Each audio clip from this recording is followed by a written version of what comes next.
Bihar ladies supervisor भर्ती आई है, ठीक है। नहीं, बिहार में सुपरवाइज़र की भर्ती आई है जो केवल और केवल लेडीज़ के लिए है। इसके बारे में नोटिफिकेशन आ चुका है। आइए इसके बारे में थोड़ा सा हम लोग डिटेल में डिस्कशन करते हैं, ठीक है। तो सबसे पहले ये जान लीजिए कि जो वैकेंसी है ये बिहार के लिए है, ठीक है। लेडीज सुपरवाइज़र के लिए है, ठीक है।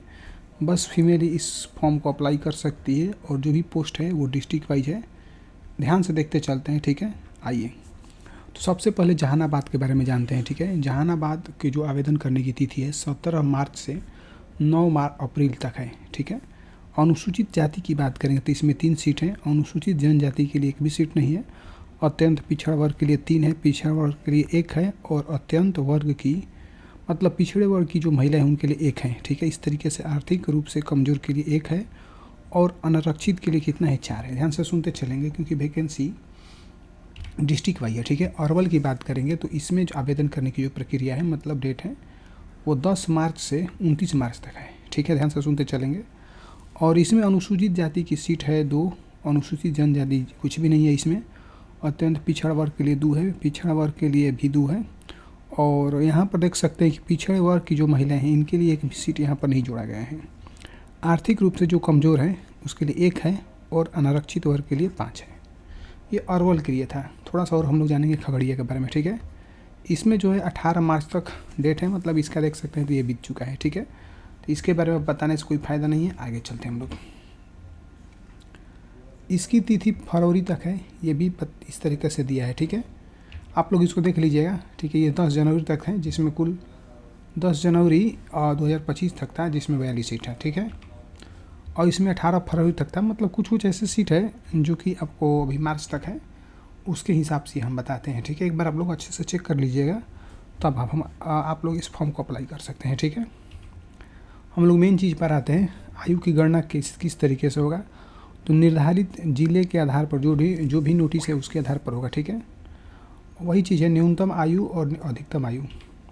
थोड़ा सही जान लीजिए कि कौन कौन डॉक्यूमेंट चाहिए, क्योंकि देखिए हो क्या रहा है कि कोई वैकेंसी की डेट बीत चुकी है और कुछ वैकेंसी की डेट अभी बची हुई है, ठीक है। तो एक बार आप लोग जाकर नोटिफिकेशन को खूब आराम से पढ़िएगा, ठीक है।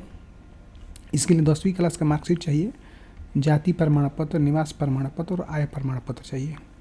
एक चालू mobile number, passport size photo चाहिए, ठीक है। ईमेल आईडी ज़रूरत है। इतना चीज़ यदि रहेगा तो आप इस फॉर्म को खूब आराम से भर सकते हैं। अब इसके बाद ये जान लीजिए कि क्वालिफ़िकेशन क्या चाहिए। तो कम से कम आपको मैट्रिक पास होना चाहिए, मैट्रिक पास या उसका समकक्ष होगा तो आप इस फॉर्म को भर सकते हैं, ठीक है।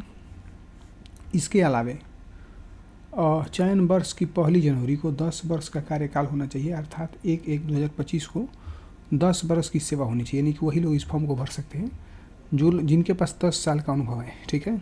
समझ चुके हैं। अब यहाँ पर देखिए कि विज्ञापन 2025 की 1 जनवरी को न्यूनतम यानी कि मिनिमम 21 वर्ष और मैक्सिमम कितना होना चाहिए, 45 वर्ष होना चाहिए, ठीक है। इस चीज़ को ध्यान रखेंगे।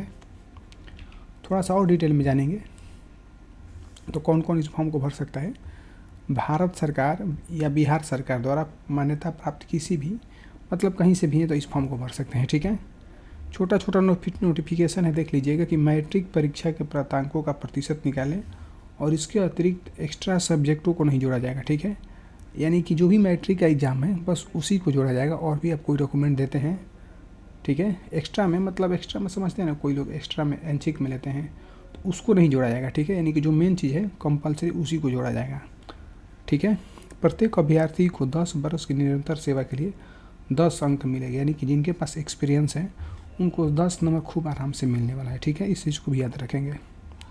तो छोटी छोटी चीज़ें थी, हमने लगभग सब कुछ बता ही दिया है। थोड़ा सा आप नोटिफिकेशन अपने हिसाब से पढ़िए ताकि सारी चीज़ आपकी जो डाउट वो क्लियर है। हमारा काम है थोड़ा सा आपको नोटिफिकेशन बताना जो कि हम बता चुके हैं, ठीक है। यदि कहीं से कोई दिक्कत होगी तो हमको बताइएगा ज़रूर। मिलते हैं अगले वीडियो में। Thank you.